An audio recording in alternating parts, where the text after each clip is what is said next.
எழுதிக்கு வச்ச கவிதை இந்த நேசம் இப்பிறப்பும்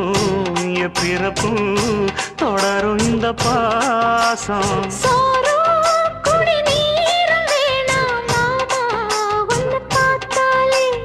ஆரும் பசியாரும் தானாச மொழி கேட்டாலே ஒன்ன பிரிஞ்சிருக்க தன்னன் தனிச்சிருக்க அம்மம்மாடி அப்பப்படி என் மனசு ஒத்துக்காது செந்தூர பாண்டிக்கு ஒரு சோடி கிளி கூட